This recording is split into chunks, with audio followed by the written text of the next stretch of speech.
Bonjour et bienvenue à votre 7 semaines dans Dautré, édition du 18 septembre 2022.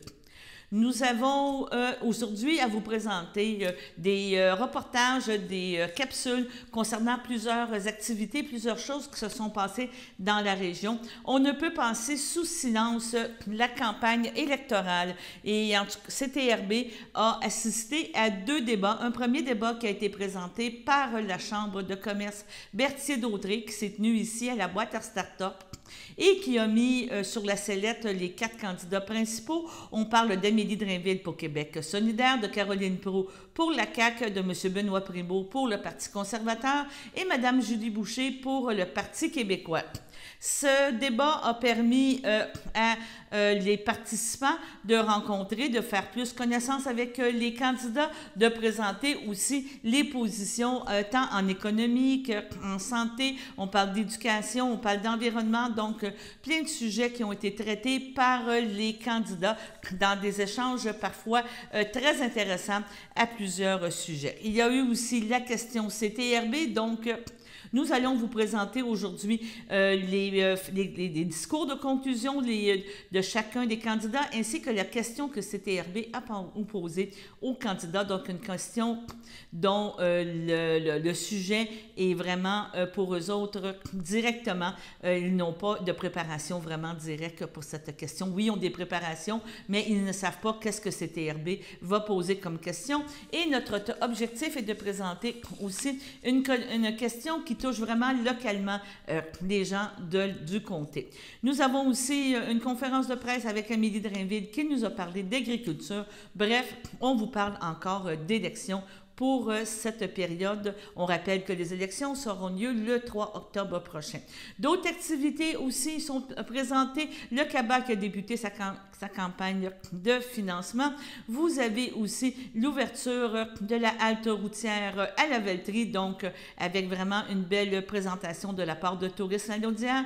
Vous avez aussi CJE qui présente le programme Place aux jeunes qui est encore en fonction depuis plusieurs années et qui est vraiment dynamique, qui aide les jeunes ici entre 18 et 35 ans à s'établir ici dans la région pour venir travailler dans la région et autrement dit venir profiter de notre belle région de la MRC Dautré. Vous avez donc plusieurs sujets qui vous sont offerts comme d'habitude dans cette émission. Nous apprécions vraiment votre présence et nous vous rappelons qu'à tous les jours, à compter de 18 h, vous avez un bulletin de nouvelles quotidien qui est présenté sur les ondes de CTRB. De ce temps-ci, c'est sûr, on vous parle beaucoup politique. Les élections, c'est le 3 octobre, mais il y a plusieurs autres sujets d'actualité qui touchent la région. Sur ce, bonne semaine et bonne écoute. Politique agricole et agroalimentaire, c'est sûr que les deux sont liés, parce que si je me suis impliquée dans le mouvement écologiste, c'est aussi beaucoup parce que je me suis intéressée à la production de notre nourriture, comment on la fait, puis comment on peut collectivement s'organiser pour que ça devienne plus écologique, plus à échelle humaine comme modèle. Donc c'est fondamental dans ma vision d'avoir un Québec plus écologique, plus vert, que de proposer des alternatives en agriculture. Québec solidaire, on a un beau programme, une belle plateforme électorale en matière d'agriculture. Ça commence avec une proposition qu'on a qui est d'avoir une politique d'achat de 70% d'aliments locaux et 50% d'aliments végétaux dans nos institutions publiques. Je pense que ça a été discuté un peu dans les médias quand même cette semaine. Québec solidaire s'affirme, puis les canons, les boulets rouges des autres partis se sont alignés vers nous. Puis je pense que c'est une bonne nouvelle. Ça veut dire que nos idées, encore une fois, dérangent le statu quo. Puis c'est pour ça qu'on existe. Les partis présentement défendent les milliardaires, les 4 autres partis défendent les milliardaires, puis nous autres, Québec solidaire, on défend le monde ordinaire, les gens vulnérables, les gens de la classe moyenne, les aînés. Donc en agriculture, ce que ça veut dire pour nous, l'alimentation végétale, c'est qu'on va aider les agriculteurs, les agricultrices à faire la transition d'une production animale vers une production plus végétale, pas mur à mur, mais présentement, il faut savoir qu'on produit 4 fois plus de porc au Québec qu'on en consomme. Mm-hmm. Pour nous, c'est pas acceptable. C'est pas, la production de porc, c'est une des moins écologiques au monde. Ça nous prend des hectares et des hectares de terres agricoles pour exploiter, pour faire pousser le grain qui va nourrir ces porcs-là, le maïs, le soya qu'on fait pousser en monoculture. Ce modèle-là, je pense que c'est un modèle qui est appelé à être changé, puis que nous, à Québec solidaire, ce qu'on propose, c'est de soutenir les agricultrices et les agriculteurs qui nous nourrissent, qui travaillent fort. Donc, on va les aider financièrement, on va les aider techniquement aussi avec des agronomes pour faire une transition vers des pratiques plus écologiques, pour découvrir des nouvelles cultures de protéines végétales qui se cultivent au Québec. Donc, c'est ça, nous, à Québec solidaire, ce qu'on veut dire aux agricultrices et aux agriculteurs, c'est merci de nous nourrir, merci de travailler fort, puis c'est pas de votre faute si il y a des pratiques qui sont arrivées dans les années 70 avec la Révolution verte où on vous a montré des façons d'optimiser vos rendements. Tout ça était dans l'air du temps. Maintenant, on propose quand même de changer d'air, mais de vous accompagner dans cette transition-là parce que c'est nécessaire pour la santé de notre monde, pour la santé de notre environnement. Mais vous ne serez pas tout seul là-dedans. Je te dirais, il y a aussi l'aspect proximité là, des produits et arrêter peut-être d'exporter. Je vais te donner ça dans un sens parce qu'il y a beaucoup de production, tu viens de me parler du porc, mais il y a beaucoup de production maraîchère et tout ça que les produits sont envoyés à l'extérieur alors qu'on pourrait garder toutes ces productions-là. On parle de pêcherie aussi, là. Tout ce qui est poisson et tout vient est envoyé à l'extérieur. Donc, réhabiliter ces espèces-là, le poisson, donner le goût aux Québécois de manger local et vraiment forcer dans les commerces à dire que c'est vraiment local. C'est pas juste parce que ça vient de distributeurs locaux, ça vient vraiment d'un produit local. Exactement. Nous, à Québec solidaire, concernant les pêcheries, on a une proposition dans notre plateforme qui est justement de mettre en commun les ressources des pêcheurs pour faire une distribution locale de leurs produits. Donc, ça va être au cœur de notre plateforme. Puis les gens, nos candidats, nos candidates en Gaspésie, entre autres, vont nécessairement en parler beaucoup.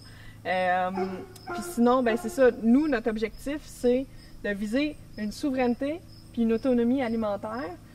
Donc, c'est sûr que pour nous, le tout à l'exportation, puis la compétition sur les marchés mondiaux, puis les traités de libre-échange qui ont été négociés par l'État canadien, sur lesquels on n'a eu aucun contrôle, qui sont en défaveur de nos agriculteurs, c'est pas la façon dont on souhaite développer notre agriculture localement ici. On souhaite nourrir les gens du Québec.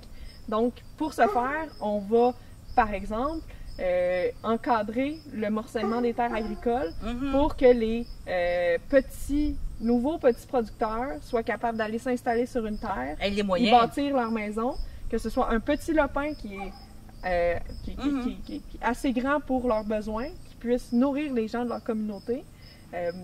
Puis au niveau des productrices et des producteurs à plus grande échelle, bien, ça va être de justement leur fournir des techniques d'agroforesterie, d'agroécologie pour qu'on transforme le modèle puis qu'on le rende plus écologique puis plus à échelle humaine. Donc, on vient justement de repasser des vélos. Donc, c'est vraiment des belles propositions que tu nous fais, Amélie, puis on va sûrement débattre dans les prochains jours. Bien, merci, Daniel. Merci. H11, fabrique de la paroisse de Saint-Laurent, demande de financement pour un concert remise d'album Souvenir du 350e, donc par la fabrique. Alors, je demande à M. Frenière de faire la lecture. Considérant que la fabrique de la paroisse de Saint-Laurent désire organiser un concert patrimonial gratuit à l'église Sainte-Geneviève de Vertier avec la participation de M. Alexandre Sylvestre en compagnie de la chorale, et ce, à l'occasion du 350e anniversaire. Considérant que cet événement est l'occasion de procéder au dévoilement et à la remise de l'album Souvenir, écrit par l'abbé Claude Sauvageau en mémoire des festivités du 350e anniversaire et autorisé par la résolution 2022-08-242, considérant la demande de participation financière datée du 23 août 2022, déposée par la fabrique au montant de 500 $ pour l'organisation de l'événement auquel la municipalité de Sainte-Geneviève-de-Vertier a également été sollicitée. En conséquence, je propose d'accorder une aide financière au montant de 500 $ à la fabrique de la paroisse de Saint-Laurent pour l'organisation du concert patrimonial qui se tiendra à l'automne 2022 et d'autoriser la remise de l'album Souvenir si Berthier m'était compté, gratuitement dans le cadre du 350e anniversaire. Merci. C'est appuyé par? J'appuie. Larveau, merci. J'en appelle au vote à ma gauche. Favorable. À ma droite. Favorable. Adopté à l'unanimité des conseillers présents. Merci, M. Bélanger. Aujourd'hui, on a eu la chance de voir différentes visions s'affronter. On a vu une vision qui peut paraître belle, qui est sexy, mais qu'au final, elle ne passe pas l'épreuve des faits, elle ne passe pas l'épreuve des chiffres, puis on l'a vu lorsque le Québec solidaire a déposé son plan financier. On a une autre vision aussi d'un gouvernement qui dit des affaires pour bien paraître auprès de la population, mais le lendemain, il fait l'inverse. On a un gouvernement qui dit qu'il trouve que l'environnement, c'est important, mais qui pense qu'un troisième lien à Québec, c'est bon pour l'environnement, que les maudits GES, c'est pas important, que ce ne soit pas des étalements urbains. On a un gouvernement qui pense que c'est une bonne idée de laisser une mine vider ses résidus dans nos lacs parce que c'est bon pour l'environnement. Mais on a un gouvernement, par contre, qui est bien vite pour dire des positions, puis après ça, les changer, comme on voit M. Fitzgibbon avec GLL Québec. Donc, c'est ça, un gouvernement d'un côté qui dit quelque chose d'un bord et fait l'inverse, un autre gouvernement d'un côté qui paraît bien, un autre parti d'un autre côté qui paraît bien, mais qui est capable de délivrer, qui est capable d'avoir une vision réaliste de la situation. Le seul parti qui a une vision réaliste pour gérer la crise climatique au Québec, c'est le Parti libéral du Québec. Avec ECO, on va développer une filiale d'hydrogène verte qui va permettre de devenir un leader mondial en matière d'énergie. Avec la Charte des régions, on va redonner aux régions leur mot à dire parce que les régions, c'est eux qui connaissent c'est quoi la réalité environnementale dans leur coin. C'est pas le premier ministre à Québec, c'est les régions. C'est pour ça qu'on veut les écouter, c'est qu'on veut écouter les acteurs parce qu'ils ont leur mot à dire, puis eux, ils savent comment protéger leur territoire. On va les écouter, on va travailler avec eux parce qu'on veut les aider. C'est en France, le transport, parce que l'automobile, c'est fini. Il faut mettre en place le transport en commun. Il faut mettre nos énergies pour décarboniser nos moyens de transport. Il faut donner à notre réseau routier l'amour qu'il a besoin. Il ne faut pas le développer. Puis, au final, il faut surtout protéger notre or bleu, l'eau. Parce que notre richesse, avec les changements climatiques, c'est devenu encore plus important à l'échelle planétaire. Il faut la protéger. Le Parti libéral du Québec, on a cette vision, on a cette approche. On est le seul parti qui a l'environnement à cœur. Ça va même être le mandat de notre première ministre plutôt qu'un demi-ministre comme à la fin. Merci. Alors, Gabriel, tu n'as pas parlé du Parti québécois. Le Parti québécois, c'est le parti qui a le plan environnemental le plus clair, le plus réaliste, le plus détaillé en temps, avec des cibles en 2025, en 2027 et en 2030. Je vous engage à aller le lire. C'est intimement relié à l'indépendance du Québec, au pouvoir qu'on doit se donner de gérer pleinement notre territoire et de se décider pour nous ce qui se passe sur notre territoire. On a tout ce qu'il faut pour réussir. On est un peuple créatif. On est le peuple qui est le leader mondial en intelligence artificielle et en haute technologie, et aussi en énergie renouvelable, notamment l'hydroélectricité et l'énergie solaire. Donc, on est capable de faire, on a juste besoin de rapatrier les pouvoirs au Québec pour se donner le moyen d'agir maintenant. On croit à une saine démondialisation. On n'a pas de projet fou de refonder tous les concepts, tous les fondements de notre société.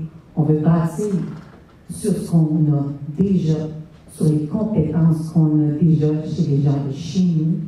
Puis on croit qu'en allant dans ce sens-là, on peut réussir justement à atteindre nos objectifs de 2030 de 45% de réduction des gaz à effet de serre.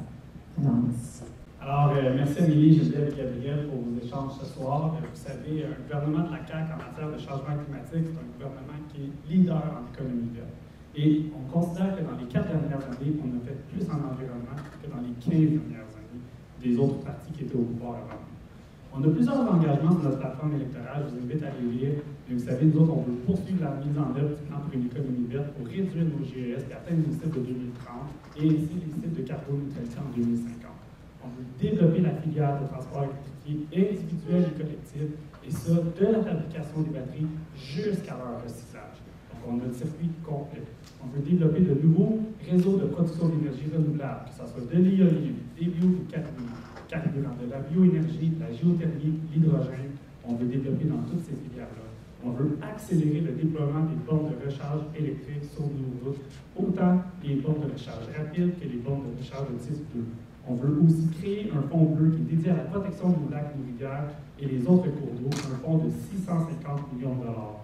On s'engage aussi à revoir la redevance sur l'eau. C'est très important d'avoir notre richesse, notre or bleu.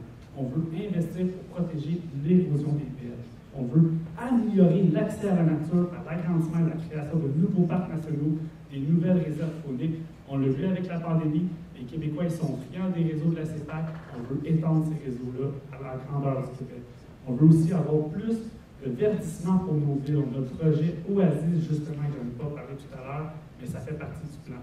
On veut augmenter aussi, en fait, avec nos municipalités, on veut leur donner des espaces verts proches des citoyens, pas juste dans le nord. Donc, vous allez voir, ici, dans Mascouche-Terrebonne, on va avoir des beaux projets. On va avoir accès à notre rivière. C'est important qu'on ait accès à nos berges. Bref, j'ai vu le temps qui file. J'ai le cœur à l'environnement. Je suis un allié pour l'environnement, pour la lutte contre les changements climatiques et contre les sauvegardes. François Legault et la CAQ veulent continuer. Nous autres, à Québec solidaire, on veut changer d'air. Il faut s'aligner les yeux avec les trous, on s'en va direct dans le mur. Puis François Legault, lui, veut maintenir le statu quo. C'est irréaliste, puis c'est indigne de sa fonction. Moi, je vais en parler du Parti québécois, je vais parler de toutes les autres partis. Je n'ai pas confiance en eux. Puis pourquoi je me suis impliquée à Québec solidaire, je vais vous l'expliquer. En 2013, j'ai fait ma première manifestation pour le climat et c'était tout juste après que le gouvernement de Pauline Marois ait autorisé l'exploration pétrolière sur Anticosti. Mon cœur d'écologiste a été trahi. Le Parti libéral a eu 20 ans pour nous prouver qu'il faisait quelque chose dans l'environnement. C'est pas arrivé. Puis la CAQ, ça a juste été la continuité du Parti libéral. Ils veulent maintenant faire un projet d'hydrogène vert pour exporter ça en Europe, puis harnacher des nouvelles rivières. Le projet de la CAQ et du Parti libéral, c'est des changements cosmétiques. Nous autres, à Québec solidaire, on a un plan qui s'appelle Vision 2030 qui a été salué par 8 experts indépendants, puis tous les experts en environnement au Québec. La crédibilité de François Legault en environnement, elle est nulle. Nous, à Québec solidaire, on a un plan qui est crédible, qui est ambitieux, qui est rigoureux. Puis on dit comment on va le financer. On va augmenter les redevances sur l'eau, augmenter les redevances minières également. On va créer une taxe sur le capital parce que pour nous, la qualité de vie, c'est important. Puis on doit redistribuer la richesse. C'est fondamental pour avoir une économie qui est juste. On n'a pas de leçon à recevoir d'un premier ministre qui essaie de convaincre les Québécoises et les Québécois que le troisième lien, c'est un projet de fer. François Legault, il a baissé les bras devant la transition, il ne comprend pas l'urgence climatique. Notre plan, c'est le plus rigoureux, le plus transparent, le plus ambitieux déposé par un parti dans l'histoire du Québec. La CAQ fait campagne sur l'identité, elle mise sur ça en pensant que ça va raviver la fierté, mais elle est fière de quoi? Nous, à Québec solidaire, on va donner la fierté à tout le Québec d'avoir réussi à faire face aux plus grands défis de notre époque. On va faire de la transition écologique le plus grand projet de société réalisé depuis la Révolution. Merci. Je suis un des bénévoles à CTRB, la télévision locale, régionale et locale. J'ai une question. La semaine passée, j'assistais à la séance des maires de la MRC de Daudray. Puis à un moment donné, ça a parti sur un sujet. Je vous lance la question, parce que ça m'a un peu intrigué. On perçoit qu'il y a un réel tiraillement entre le ministère des Transports du Québec et plusieurs de nos municipalités. En tout cas, il y a plusieurs maires qui ont parlé. Comment comptez-vous intervenir pour rapprocher un petit peu ces partis-là ou faciliter la discussion dans un prochain mandat si vous êtes élu ou réélu? Alors, Mme Proulx, 1 minute sur la question. Merci. 34 millions en infra qu'on a fait depuis 4 ans, la 347, la 131, urbanisation, le pont de la rivière Masquinongé qui traînait depuis longtemps, le pont Montcalm chez vous du côté de Berthier, 20 millions pour la route 3 en haut. Donc, on a investi beaucoup en transport pour la circonscription de Berthier. Une chose qu'on a faite, que j'ai demandé à mon collègue François Bonnardel, c'est de diviser la direction régionale. On avait Laval, Laurentides, Lanaudière. François a entendu notre demande. Maintenant, Laval est seul. On a Laurentides, Lanaudière. Pas plus tard qu'hier, j'ai parlé avec le ministère des Transports. Puis ce qu'on vous dit, c'est que oui, il faut rattraper le retard. Il faut avoir des réflexions sur nos maintiens d'actifs. Si on veut et on croit qu'on peut permettre aux municipalités, celles qui sont capables de le faire, qui ont les équipes, de pouvoir entreprendre leurs travaux eux-mêmes. Et si je suis élue le 3 octobre prochain, c'est le premier engagement que je vais prendre, de discuter avec le ministère des Transports pour les municipalités qui sont capables de le faire, de faire des travaux. Merci, Mme Dru.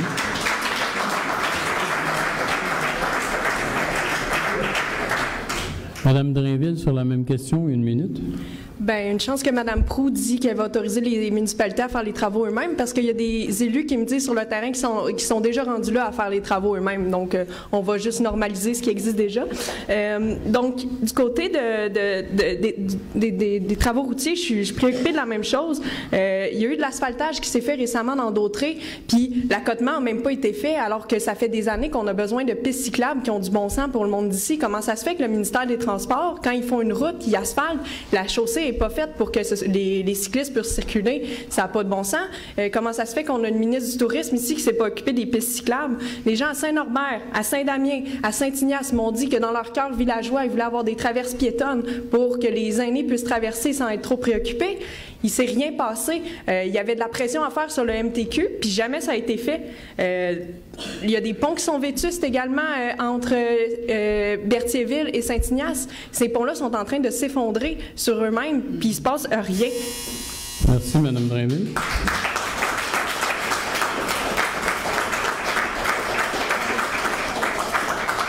Monsieur Primo, sur la même question. Depuis plusieurs semaines que je suis en pré-campagne et campagne, je pense que c'est le sujet que j'entends le plus de la part de la population, de la part des mairies, des maires, des conseillers, etc. Le réseau routier du comté de Berthier est complètement désolant. Je veux dire, moi, je suis un utilisateur quotidien de la 131 et de la 345, c'est pathétique. Vraiment pathétique. La circonscription a été laissée à elle-même. Donc, moi, je m'engage de porter le message des mairies, des MRC, pour vraiment entretenir et bonifier le réseau routier de la circonscription de Berthier. Pour la sécurité, surtout, parce que la 131 s'est rendue dangereux. Merci, M. Primo.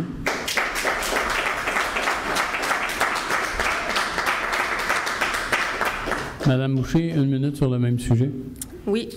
Effectivement, moi aussi, sur le terrain, j'ai entendu à répétition que nos routes ont besoin d'amour, que nos routes sont dangereuses, que nos ponts sont en décrépitude. Et justement, là-dessus, à Berthierville, j'y pense, on a une route, le chemin du Roi, qui est bloquée là, dans les deux sens depuis longtemps. Donc, j'ai même des citoyens qui m'ont écrit sur ce sujet-là. Ce que je retire de mes échanges avec les municipalités que j'ai croisées, les maires, le problème avec le ministère du Transport, c'est vraiment au niveau du fait que c'est centralisé dans les Laurentides. Il n'y a personne qui se déplace sur le terrain, donc on regarde une carte à l'ordinateur et on dit oui ou non aux travaux, est-ce qu'ils sont nécessaires ou pas. Donc, nous, on veut développer un ministère de développement régional pour administrer une nouvelle enveloppe qui est de 1,1 milliard, 11 milliards de dollars sur 10 ans, donc environ 1,1 milliard par année, afin de rétablir l'équité et corriger le déficit d'investissement là, dans les infrastructures. Merci, Mme Boucher.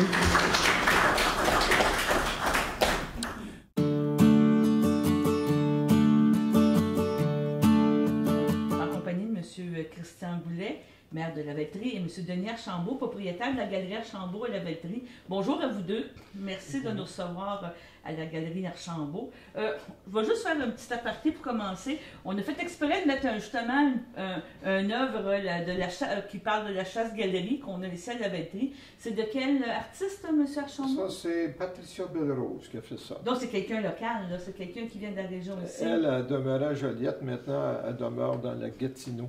Okay. Et elle demeure la moitié du temps aux États-Unis parce que son conjoint est un Américain. Alors, c'est moitié-moitié. C'est vraiment des œuvres lumineuses, je vous dirais, qui représentent beaucoup de choses ici pour la région. Et la raison pourquoi on est ici, on va commencer avec vous, M. le maire, c'est qu'il va y avoir un symposium la fin de semaine prochaine, donc le 17-18, c'est ça, je ne me trompe pas? Exactement. Ici, sur les terres de M.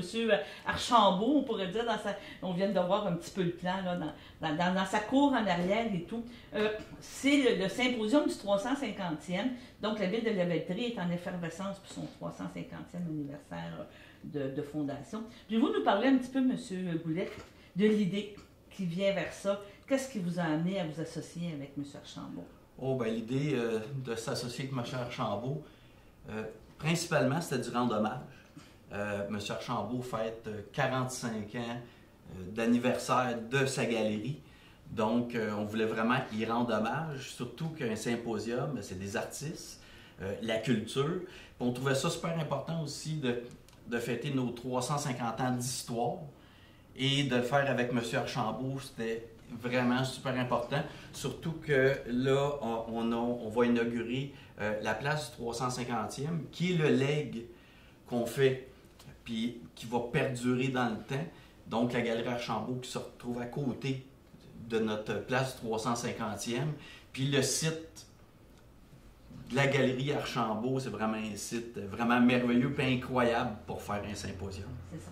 Donc, cette idée-là, on parle beaucoup de culture, on parle beaucoup d'œuvres d'art et tout. Je pense que la ville de Lavaltrie, elle a vraiment un besoin là, de proposer de l'art, que ce soit l'art public, l'art ici, à ses citoyens. Et je pense que c'est dans votre volonté là, municipale de vraiment associer tout ça, l'art public et tout. Il va y avoir une sculpture qui va être inaugurée, là, qui est en pleine création présentement. Exactement. C'est de Victor Bourgeot, une idée de M. Archambault.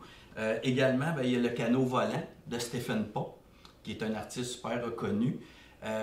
C'est important d'avoir un centre-ville, un cœur villageois qui vit, puis qui a de la vie, puis qui est animé. Donc, la Galerie Archambault, la place du 350e, des œuvres d'art à côté de l'église. Victor Bourgeot, il faut dire que c'est l'architecte de l'église de Lavaltrie. Donc, oui, c'est super important. La culture, c'est notre histoire, il faut la faire vivre, il faut qu'elle perdure dans le temps. Parlant d'histoire, M. Archambault, vous dites que ça fait 45 ans. Ça l'a quand même contribué à amener du monde à Lavaltrie, là, parce qu'on parlait tantôt avec M. Archambault. Je ne dirais pas qu'il a créé des carrières, mais je veux dire, il a fait connaître, premièrement, on pourrait dire la peinture, l'art visuel ici, qu'on parle de sculpture et tout. Et vous avez amené des artistes de renom. Là. Vous avez osé, il y a 45 ans, vous installer dans un petit village, dans un petit coin et dire « Je vais faire venir le monde ici, venir voir de la beauté. » là. Je pense que c'était ça l'objectif au départ. Oui, l'objectif, écoutez, ça fait 45 ans. C'est une idée, c'est en toute naïveté, disons. Mais ça a marché, pas de ma faute, là.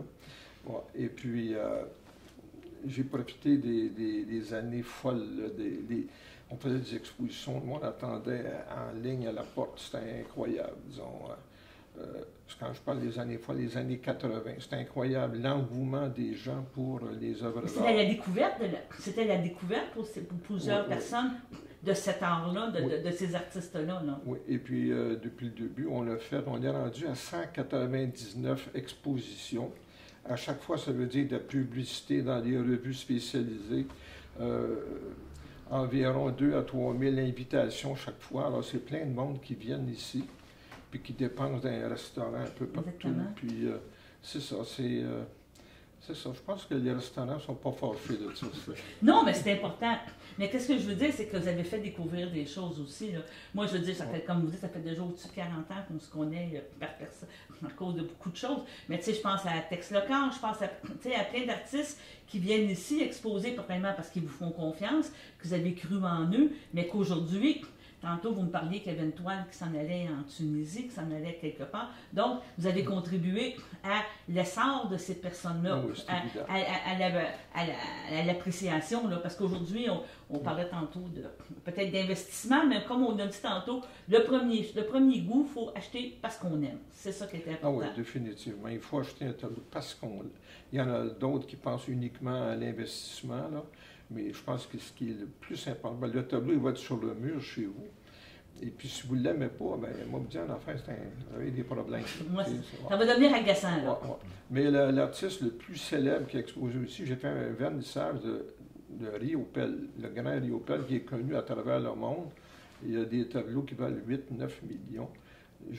Quand j'ai fait ce vernissage-là, ça fait quand même longtemps, je n'étais pas conscient de tout ce que j'avais dans les mains, si vous voulez. Je savais qu'il était quand même très populaire, mais c'est l'artiste le plus connu au Canada, disons. Fait que c'était spécial. J'imagine, oui. Ouais. Et à quoi on doit s'attendre l'autre fin de semaine? Là, je voyais tantôt, on voyait le plan avec plein de kiosques. Ça va être des artistes d'ici qui vont venir faire de la peinture, des œuvres en direct. Qu'est-ce que vous avez prévu pour la fin de semaine? Pour ce qui est de ma galerie, bien, ce sont des artistes qu'on a ici en permanence. Et j'en ai choisi 8 qui ont des styles très différents. Alors, chacun des artistes va faire une démonstration sous chapiteau. Et puis, il va y avoir des tableaux d'exposés, naturellement. Pour ce qui est de l'autre côté, eh bien, ce sont la plupart des artistes de la Valterie. Quelques-uns qui sont possiblement professionnels et d'autres amateurs, mais c'est sûr que ça va être très intéressant. Ça va être intéressant. À la place du 350e, samedi le 17, l'inauguration du piano public. Oui. Avec le pianiste Pierre Leduc, oui. À 11h. Et dimanche, également à 11h, il va y avoir un concert jazz à la petite chapelle qu'on a relocalisé dans la place du 350e. En même temps, il y a le dévoilement du canot volant. Puis venez voir les œuvres d'art qui sont en avant de l'église. Est-ce que les œuvres qui vont être exposées à l'extérieur, les artistes qui vont faire de la production, vont être déjà en vente? Ou c'est seulement des... On va pouvoir les acheter, là, tout va être en vente? Tout est en vente, excepté la galerie. non, mais dans le sens que je veux dire, on va pouvoir aller sur place, discuter avec l'artiste, puis à la limite, acheter l'œuvre qu'on voit en création et tout ça. Mais M. Archambault, je vais vous dire une chose. Vous faites rayonner la Valterie, puis c'est vraiment un honneur de vous avoir comme président du symposium. Vraiment, puis c'était pour vous rendre hommage. Arrêtez, vous êtes en train de m'émouvoir. On est bien contents, donc on invite tous les gens à venir à la Valterie le 17 et 18. Le soleil est commandé, le beau temps est commandé, les chapelets vont être mis sur la corde de neige, puis on va avoir une belle fin de semaine. Merci. Ouais, merci bien.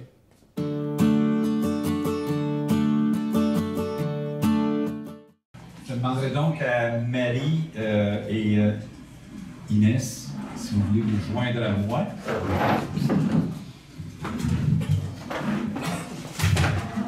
Moi, j'ai toujours la partie plaisante de présentation. Ce que je vous propose, c'est de faire un petit voyage dans le temps avec nos deux invités. À ma droite, c'est Inès et c'est Marie Poulain où elle est. C'est ça, Marie? Oui. Voilà. Vous pouvez ramasser le micro, les filles, pour qu'on vous entende bien. Alors, petit voyage dans le temps. D'abord, le présent. Mesdames, au moment où on se parle, qu'est-ce que vous faites? Marie? En ce moment, à part d'être ici à Locomotive. Je réponds à tes questions. C'est ça. Oui, en ce moment, en fait, mes journées sont vraiment occupées à finir mon mémoire. Ça finit je dépose imminemment. Mais par ailleurs, sinon, j'habite à Saint-Gabriel, Brandon, avec ma conjointe Marco, qui est juste ici, que je salue. Ensemble, on est en démarrage d'entreprise, agricole à Saint-Damien, donc près de Saint-Gabriel. Puis on est en plein dans la fin de saison, là, donc on est dans les récoltes, puis ça continue de continuer, là, comme on dit. Mes journées sont pas mal occupées, je veux dire. Merci de nous avoir donné du temps, c'est important. Inès, toi, qu'est-ce que tu fais? Eh bien, moi, je suis nouvellement agente régionale pour Place Jeune. Donc, je travaille pour les CJE de Montcalm et de Matawini. C'est un poste qui se partage entre les deux CJE et j'ai un compère qui travaille aussi pour le CJE d'Autré-Joquette. Pierre, oui. Voilà, Pierre qui est juste là. Et donc, en fait, j'ai été embauchée pour aider à la stratégie de développement de l'attraction de la main-d'œuvre en Lanaudière. Et mon rôle, c'est de promouvoir la région et d'essayer d'attirer la main-d'œuvre aussi en région. Puis, moi, étant immigrante moi-même, j'aimerais aussi développer le volet immigration en région et travailler là-dessus. Voilà. Ça, c'était le présent. Le passé, Inès, je te regarde avec moi. Le passé. Le passé. Jusqu'à quel L'histoire. Comment t'es arrivé dans la Naudière, toi? J'ai emménagé au Québec à la fin de l'été 2019, donc il y a 3 ans, presque pile poil. Tu me consoles parce que tu savais déjà qu'il y avait de la neige ici quand t'es arrivé. Oui, alors il faut savoir que je viens de Marseille, dans le sud de la France, et nous la neige c'est un concept qu'on ne connaît pas. Ouais. Donc oui, il a fallu se préparer un petit peu, mais finalement ça va. C'est pas si pire. Je suis pas morte, c'est bon. C'est bien parti. On dit que la planète se réchauffe. Mais enfin bref, oui, moi je viens d'un endroit où il n'y a pas d'hiver, et puis de connaître l'hiver, c'est magique, les premières neiges, et puis au bout de quelques mois, on se dit, c'est comme ça termine en fait. T'es vraiment de la Naudoise. La magie est emmenée, là, faut qu'elle passe. Hein? Bah, c'est ça. Donc voilà, arrivé au Québec il y a 3 ans, j'ai commencé à m'implanter à Montréal avec mon conjoint. Puis lui avait reçu un poste déjà pour l'université de McGill, et puis moi j'ai voulu travailler d'un travail de passion. Donc j'ai postulé et j'ai obtenu un poste de gérante d'une boutique de mariés de créateurs dans le Vieux-Montréal. Et ça a été un job extraordinaire, j'ai adoré ça, j'ai adoré mes mariés, j'aime beaucoup la vente aussi, donc ça a été génial, sauf que j'ai été embauchée en janvier 2020. Puis 2 mois plus tard, c'est passé ce qui s'est passé. Ouais. Donc ça a été très compliqué, le monde du mariage a été très impacté, puis finalement il a fallu songer à autre chose. Et comme quand il y a un gros changement dans ma vie, à chaque fois, c'est le moment de se poser des questions. Donc on s'est posé avec mon conjoint et on s'est demandé, ok, ben là j'ai plus d'emploi, qu'est-ce qu'on fait concrètement? Et puis on s'est dit, qu'est-ce qu'on veut? Et ce qu'on voulait, c'était avoir notre maison en nature. Donc on s'est dit, bien, je vais trouver un emploi qui va nous permettre de déménager en nature. Donc je me suis dit que j'allais commencer à trouver un emploi en région pour que ça aide le déménagement par la suite. Et c'est là qu'en faisant mes recherches, je suis tombée sur Place aux jeunes en région et que j'ai été accompagnée par de merveilleuses conseillères, puisqu'au départ je ne savais pas dans quelle région je voulais m'implanter. Donc j'ai eu les conseils de plusieurs conseillères qui ont été vraiment toutes adorables avec moi, qui ont vraiment demandé ce que je cherchais, ce que j'aimais dans la vie, dans quoi je voulais travailler, qu'est-ce qui m'animait. Et j'ai adoré ce suivi qui était juste, on ne cherche pas juste à combler des postes, on cherche le poste qui va te convenir. Dis-moi, comment tu as été tuyauté sur Place aux jeunes? Quelqu'un qui t'en a parlé ou tu es allé sur le web? Et... Non, j'ai trouvé une publicité sur Instagram. Ok. Tout simplement. Mais, et puis, en fait, je cherchais, avec les moteurs de recherche, mais je cherchais emploi en région, machin, donc ça s'est fait comme ça. Puis finalement, j'ai trouvé un emploi dans le secteur de Montcalm, en La Naudière, dans une entreprise qui est un sous-traitant d'Hydro-Québec. Et j'ai travaillé pendant 1 an là-bas et ça s'est super bien passé, mais je voulais acheter une maison. Et vu le contexte, c'était compliqué, donc pendant 1 an, j'ai fait les allers-retours Verdun-Saint-Alexis-de-Montcalm. Ouais, c'était fatigant. Mais je suis toujours là, donc ça va. Et puis, je crois que c'était au mois de mars, avril, mai, je sais plus, le souper tournant. Ouais. En mars. En mars? Mai cette année. Cette année, j'ai participé au souper tournant et où j'ai pu parler des OT et où j'ai pu parler de ce que je cherchais, où j'ai dit que j'étais ouverte à d'autres possibilités. Et puis finalement, on m'a proposé le poste d'agente régionale et j'ai adoré l'idée. Et puis c'était exactement ce que je recherchais, ce qui me correspond et je suis très très heureuse. Tu vois, tu as commencé dans les mariages et finalement tu t'es marié. Tu as marié la Naudière. C'est ça. C'est bien ça. Alors, mesdames, mesdemoiselles, messieurs et les autres, bonjour. La petite musique qui joue en arrière, donc, j'aime ça avoir une trame sonore. Donc, on en reparlera dans quelques instants. Pour l'instant, je vous invite, donc, le 21 septembre prochain, donc, c'est un mercredi, journée pédagogique, donc, aucune bonne raison d'être absent cette journée-là. C'est la journée porte ouverte sur le communautaire qui est organisée par le Centre d'action bénévole d'Autrey dans le cadre des festivités du 350e de Berthierville et des 40e du Centre d'action bénévole et du 30e de la Popote roulante. Dans les faits, on devait fêter en 2020. Au moment où la pandémie est arrivée, 1 semaine plus tard, on avait nos premiers événements pour fêter le Centre d'action bénévole les 40 ans. Donc là, on fête 40 plus 2. Donc, on est resté thématique. Donc, là, pour cet événement-là, dans la journée, il va y avoir plus de 35 organismes, organisations, partenaires qui vont être présents au courant de la journée. On ferme la rue de Champlain à Berthierville, donc c'est la rue qui est juste en face ici, c'est pas difficile à retrouver. Donc, on ferme la rue de Champlain pour toute la journée. Il y a 35 organismes qui vont être présents et qui vont pouvoir vous parler des services qu'ils peuvent offrir à la population. Il va y avoir de la musique, il va y avoir de la danse, il va y avoir des tirages, il va y avoir aussi, on fait la ruelle des artisans. Donc, on a ouvert, on s'est dit, tiens, on a de l'espace sur les deux côtés du bâtiment. Bien, on va installer des tables et on invite les artisans qui veulent exposer leurs œuvres et qui potentiellement en vendre un peu, à être présents puis à montrer ce qui sont tout le talent qu'on a dans la région. Bien, pas tout au complet, mais au moins une partie de celui-là. La popote roulante, bien, comme on fête, bien, on a décidé de vous faire découvrir la popote roulante aussi. Donc, il va y avoir pendant l'heure du dîner des dégustations. Notre chef Andréane est en train de vous concocter un menu qui va faire qu'il n'y a personne qui va repartir d'ici avec encore faim. Donc, il y en a pour tous les goûts et de toutes les saveurs. Donc, gênez-vous pas à être présent au courant de cette journée-là. Ça risque d'être très, très, très intéressant. Donc, ça, c'est le 21 septembre. Si jamais il pleut, c'est remis au lendemain, donc au jeudi, le 22 septembre. Ce ne sera pas une journée pédagogique, mais pour les enfants, parce qu'il y a aussi les maisons de la famille qui vont être présentes, la maison des jeunes, etc. Donc, il y a vraiment toutes sortes de choses qui vont être présentes pour tous les goûts, tous les âges. Donc, Julie s'est sauvée, donc elle ne peut pas faire tasser. Donc, Madame Yvon, si vous êtes volontaire, donc on a juste besoin de changer d'image. Donc, peut-être la petite flèche de côté. Ça fait chic. Donc, non, ça c'est les photos en bas. C'est chic de même. Donc, je vous parle tout de suite de l'autre événement qu'on a organisé dans le cadre des festivités du 350e de Berthierville, Si Berthier m'était compté. Alors, la musique qui joue actuellement, c'est Alexandre Dacosta, avec son Stradivarius, qui vaut le prix de la réserve foncière de Berthierville.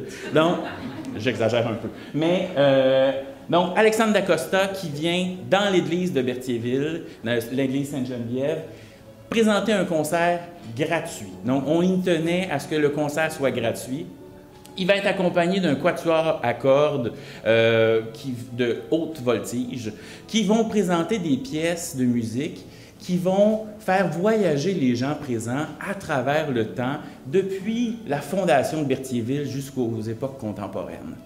Pour raconter Berthierville lors de cette journée-là, on a invité l'abbé Claude Sauvageau, qui va venir, avec sa verve habituelle, venir raconter l'histoire de Berthier. Donc, il va commencer avec des anecdotes du début de la fondation. Alexandre et ses musiciens vont jouer des pièces de musique de cette époque-là. Et ainsi de suite, on va voyager à travers le temps pour vous amener à l'époque actuelle des festivités du 350e. Pour célébrer le tout de façon un peu pompeuse, bien, on a aussi invité le régiment de la Sarre, donc des soldats d'époque en tenue à venir tirer du mousquet et lancer les festivités lors de l'événement. Donc, ça risque d'être très, très, très agréable. Les billets sont disponibles gratuitement ici au Centre d'action bénévole d'Autrey. Sinon, à la brasserie Locomotive, c'est possible d'aller en chercher. Au Jean Coutu de Berthierville, c'est aussi possible d'aller chercher les billets de ce côté-là. Alors, ne vous gênez pas. Venez en très grand nombre. Ça va être une très, très belle occasion de toucher la culture. Et juste pour vous donner un ordre de grandeur, Alexandre Dacosta, cet été, il était aux fêtes du jubilé de la Reine d'Angleterre. Il y a la Reine d'Angleterre, Berthierville, le Centre d'action bénévole d'Autrey. On est l'étape d'après. Donc, alors, c'est pas n'importe quoi. Donc, ça sort un peu de ce qu'on fait d'habitude au Centre d'action bénévole d'Autrey, de présenter des choses comme celle-là, mais en même temps, on est un peu ratoureux. On en profite pour vous parler que le Centre d'action bénévole d'Autrey, bien, qu'est-ce qu'on fait? On cherche des bénévoles. Donc, lorsqu'on va avoir l'église remplie de monde, bien, on va en profiter pour dire, by the way, on fait des activités de socialisation, de prévention pour les aînés. Et si vous êtes intéressé à devenir bénévole, bien, on en cherche toujours. Donc, gênez-vous pas pour en parler, pour inviter du monde, des gens de la région, des gens de l'extérieur. Plus il y en aura, plus l'église va être pleine à craquer, bien, plus tout le monde va être heureux. Julie vous a parlé tantôt de l'endos du coupon. Vous allez voir, il y a comme un troisième petit volet qui annonce une nouveauté pour l'automne. C'est la boutique de la popote roulante. Donc, depuis quelques années, la popote roulante est en train, les commandes explosent. Donc, les gens commandent pour se faire livrer des repas chauds à domicile. Mais ce qui fait que ça devient difficile à gérer à l'interne. Donc, pour rendre ça plus facile et pour offrir encore plus de possibilités de se nourrir à peu de frais, bien, on est en train de développer et ça va, les travaux vont se faire au courant de l'automne pour une ouverture d'ici le temps des fêtes, la boutique de la popote roulante qui va permettre de bonifier le nombre de produits offerts à la popote roulante et de pouvoir vraiment les diversifier et les rendre encore plus accessibles pour les gens d'ici. On continue de faire la livraison à domicile de produits chauds, mais en plus, ou congelés selon les besoins, mais en plus, bien, on va aussi avoir des produits frais qui vont être disponibles ici, des produits éphémères, donc en fonction de, on reçoit des dons de denrées qui viennent d'un producteur, des surplus, bien, on les transforme, notre chef a une inspiration débordante, bien, elle va produire quelque chose de nouveau, ça va être disponible à la boutique de la popote roulante et après ça, bien, on pourra changer les produits. Donc, gênez-vous pas, venez en grand nombre profiter de ces services-là. Alors, voilà. Et n'hésitez pas, parlez-en. Les activités qui s'en viennent du centre, ça risque d'être fort agréable. Bonne journée. Bonjour à tous. C'est stressant après 2 beaux témoignages comme ça. Moi, j'ai besoin des feuilles parce que moi, j'aime pas ça parler en avant. Mais vous le savez, à chaque année. Par contre, c'est toujours une joie renouvelée. C'est un incontournable de nos automnes de faire partie de la collecte de fonds, de s'associer avec le CABA. Dans le cas de Germain, c'est sa 11e année qui est associée avec l'organisme. C'est d'ailleurs lui qui m'a recruté il y a 9 ans. Le temps passe vite. Et puis, c'est sûr que pour nous autres, c'est un organisme tellement important dans la vie de nos aînés que c'est un incontournable et c'est une obligation qu'on se fait moralement d'être présent dans la collecte de fonds. Aujourd'hui, c'est à mon tour. Je vieillis, fait que je prends de la relève de vous présenter mon nouvel associé et qui est propriétaire de la pharmacie Jean Coutu de la Valtrie depuis le 1er janvier 2022 avec moi, M. Christian Bonilla-Bautista. Facile à dire, ça. Quand je lui ai parlé du CABA, Christian a tout de suite voulu être ambassadeur à son tour, lui aussi, de s'impliquer avec nous parce qu'il y croit, il est conscient de tout ce que le CABA fait pour tous les gens de la région. Alors, on va voir s'il a fait ses devoirs. Bon, ben, bonjour à tous, merci de m'accueillir aujourd'hui. Hélène m'a beaucoup parlé du CABA et de ses services. Si j'ai bien compris, le CABA et les pharmacies Jean Coutu partagent la même volonté d'offrir un service de grande qualité et tout en maintenant un lien de proximité dans le but d'être tous d'une même famille. J'étais impressionné de voir la diversité des services proposés par les bénévoles du CABA. Il semble vraiment y en avoir pour tous les goûts et tous les besoins. C'est donc avec enthousiasme que j'ai accepté de mettre l'épaule à la roue avec Hélène et Germain pour assurer la réussite de cette collecte de fonds. Merci.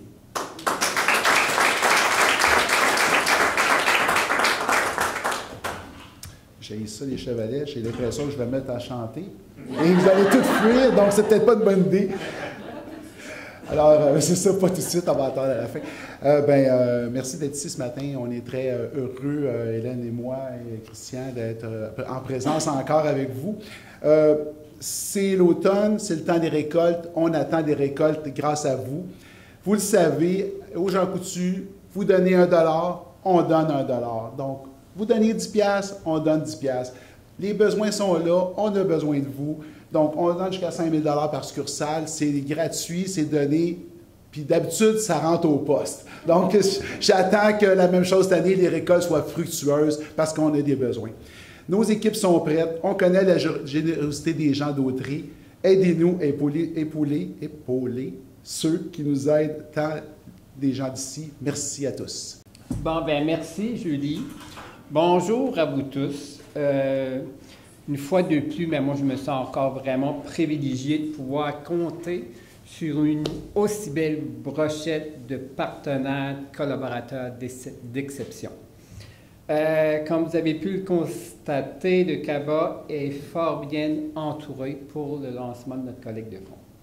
C'est tellement rassurant pour un directeur d'organisme de pouvoir, de se sentir aussi épaulé par des partenaires fiables et fidèles. Ça, là, le mot fidèle, merci d'être là. Vous n'êtes pas sans savoir que depuis quelques années, quelques mois plutôt, l'inflation et l'augmentation des coûts de la vie n'épargnent pas personne. M. Fortier l'a bien souligné. La réussite de notre collecte de fonds est donc d'autant plus importante pour que nous puissions continuer d'offrir un bon nombre de services en conservant surtout les tarifs les plus bas possibles. C'est ce qu'on vise. Donc, je veux souligner les efforts exceptionnels de l'équipe de travail. Je suis très bien entouré. J'ai une équipe exceptionnelle. Quand j'ai la chance de le dire, je le souligne. Donc, l'équipe de travail, les bénévoles qui mettent en place tout ce qu'il faut pour la collecte de fonds, on poursuit donc deux objectifs majeurs. On veut faire connaître les services du CABA de plus en plus et aussi recueillir une souscription de 50 000 $. Donc, voici les étapes qu'on va poursuivre dans les prochaines semaines. Donc, une correspondance sera envoyée aux personnes ayant déjà contribué à la collecte de fonds. Ensuite, on a un publipostage général qui invitera tous les résidents du territoire à faire leur part pour la réussite de notre objectif. Il est à noter que pour une 6e année, les donateurs de la Caisse d'Autrey qui contribueront et qui compléteront le formulaire approprié verront l'ensemble de leurs dons doublés par l'institution.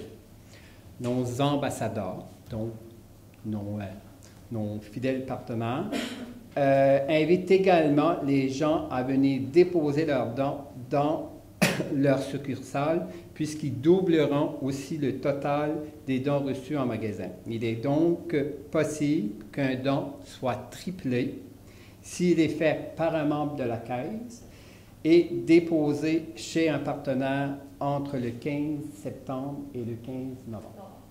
C'est bon? Un sincère merci à notre président d'honneur, M. Fortier, M. Éric Fortier, qui s'implique dans ce projet pour une première année à titre de président d'honneur. En plus d'être un soutien financier majeur, la Caisse d'Autrey joue un rôle de pilier pour le développement social de notre région et en nous accompagnant dans tous nos projets depuis maintenant plus de 20 ans. Un énorme merci. Je veux aussi souligner l'engagement, l'implication de nos fidèles collaborateurs, Mme Hélène Paquet, merci, M. Germain Fortier, merci beaucoup, et Chartier, Chartier, Fortier, c'est trop pareil, monsieur. Oui, mais monsieur, je vais me reprendre un peu, M. Germain. Chartier, merci. Et un nouveau partenaire, Christian Bonilla Bautista. Merci beaucoup. Votre engagement au sein de notre organisation est exceptionnel. Soyez assurés de notre reconnaissance. La collecte de fonds publics 2022 représente un investissement visant à supporter les intervenants du CABA engagés et unis afin de servir davantage les gens de chez nous. Des services en soutien à domicile sont nécessaires au bien-être de certains aînés et personnes en perte d'autonomie, mais les services de prévention on met l'accent de plus en plus. Il y a 2 volets au Centre d'action bénévole, dont la prévention et la socialisation sont aussi importants tant pour la santé physique et psychologique de notre communauté. Nous comptons donc sur la générosité des citoyennes et citoyens afin qu'avec leur contribution, le CABA puisse apporter un mieux-être aux gens de chez nous. Donc, un énorme merci. Une des visées principales, c'était que quand on allait rentrer dans le local, on allait pouvoir s'immerger vraiment dans, je dirais, dans l'esprit de la Naudière. Puis pour faire ça, je me rappelle, mais il a fallu que je regarde mes notes, comme tu disais. Mais je crois que c'est toi, Denis, qui nommait les caractéristiques de la Naudière. Puis une des visées que vous aviez, c'était que vous vouliez représenter le côté, je dirais, je parle en France parce que ça fait longtemps, là, mais traditionnel, chaleureux, mais aussi la Naudière, ben, c'est quelque chose de contemporain, tourné vers l'avenir. C'est que déjà, dès le début, moi je me suis pas trompé. Oh non, c'est en plein ça. Ça fait que dès le début, on a gardé ça en tête, puis on voulait, ben, entre autres, dans l'expérience, dans la matérialité, dans les matériaux qu'on allait utiliser, que ça se reflète. Et c'est entre autres aussi pour ça qu'on a le bois. Puis c'est plus tard les séries et tout qui sont arrivées. Puis le bois, ben, de la façon qu'on l'a traité, que vous allez voir, ben, c'est quand même traité d'une façon contemporaine. Puis aussi avec les dispositifs pour découvrir la Naudière, il y a beaucoup de technologie, c'est branché, ça se contrôle à distance. On était en avance sur notre temps parce qu'il n'y a pas de préposé à l'accueil. Puis tout se contrôle à distance. Il n'y a pas de personne pour nous donner des renseignements touristiques. Donc, puis aussi, je dirais, au niveau du concept, pour nous, ce qui était important, c'est ben, qui a guidé notre intervention. Il y avait la notion de... C'est trop long, non, non. On te l'avait dit que tu avais quelque chose à nous dire. C'est super intéressant. Il y avait la notion de parcours, hein, ça tombe bien, parce qu'on est sur l'autoroute 40, on s'en va du point A au point B, puis quand on arrive ici, ben, c'est peut-être pas nécessairement un réflexe d'aller dans un local d'information touristique, mais il y a quand même le parcours depuis le stationnement, puis ben, première chose qu'on voit, c'est la stèle d'information qui a un design bien particulier, pas extravagant, mais particulier dans le sens de... Ça reflète vraiment l'image de la Naudière par ses couleurs, sa forme, ses matériaux. Puis quand on est à l'extérieur, ben, ça tombe bien parce que les architectes ont prévu une grande façade vitrée sur le local. C'est comme une vitrine. Puis on voit ce local-là depuis l'extérieur. On a comme un avant-goût. Puis je pense que vous serez d'accord avec nous que ben, ça a été traité d'une façon peut-être moins conventionnelle. Peut-être que dans un volet d'information touristique, on s'attend à avoir des dépliants préposés à l'accueil, pardon, non à l'accueil. Puis là, ben, c'est ça. On est comme intrigué, on se demande qu'est-ce qui se passe là. On entre la façon que le local est fait, là, il s'évère. La façon qu'on a placé les choses, ben, en fond de perspective, on présente des belles images de la Naudière pour nous donner le goût. C'est comme tous des petits indices qu'on nous donne sur la Naudière, sans vraiment aller dans le détail. C'est le visiteur qui est invité à découvrir. Puis quand on rentre dans le local, vous allez voir, il y a une grande carte au sol. C'est qu'on se promène littéralement sur le territoire de la Naudière, de Joliette à Saint-Michel-des-Saints. Puis il y a des petits pictogrammes, puis rapidement on comprend que c'est associé à des choses qui sont sur le mur. Donc on s'avance, puis rapprochez-vous. On est invité à s'approcher pour découvrir les dispositifs ludiques, interactifs, puis découvrir la Naudière. Donc tout ça fait partie de l'expérience immersive et du concept du local. Ah oui, puis je dirais, je l'étudie, je trouvais ça intéressant aussi que ben, la Naudière, en tout cas moi je ne l'ai pas vue souvent, je l'ai vu, peut-être je l'ai vu à certains endroits, mais que tout le concept de représenter une région, je dirais souvent c'est fait de façon plutôt abstraite, par des publicités, sites internet, etc. Là, on avait l'occasion de le matérialiser dans un espace physique, littéralement rentrer dedans. Ça, je trouve que c'était une belle opportunité. Là. Fait que voilà la longue réponse à la courte question. Merci, M. Arrête. C'est super intéressant de vous entendre parce que ça vous a donné le goût d'aller découvrir tantôt l'information touristique. Là, on en a parlé un peu brièvement, Hélène, là, de la fameuse stèle. On n'arrête plus d'en parler, mais c'est quoi le lien avec la marque territoriale, la réflexion entourant tout ça? Je sais que tu y as participé. Tout à fait. Bonjour tout le monde. Tout d'abord, concernant la structure extérieure qu'on appelle, nous, la stèle, c'est que, premièrement, on est porteur de la stratégie de rayonnement de cette marque territoriale-là. Alors, on ne pouvait pas faire autrement que d'informer le visiteur, vous êtes dans la Naudière. Donc, vous allez remarquer, la structure est faite sous forme de L, donc il y a de la typographie qui est reprise. François parlait des couleurs et des matériaux à l'image de la région. Le L est repris, vous avez le manifeste qui nous identifie. Voici qui vous allez rencontrer sur le territoire. Alors, et parce que dans la Naudière, on s'y dépose, on y respire. Pas de mieux qu'un banc pour vous inviter à s'y asseoir. Et le banc, encore une fois, là, reprend des essences de bois, bien sûr, mais le L toujours là, de la région. Alors voilà, dans le concept aussi, d'avoir réfléchi à tout ça avec nous.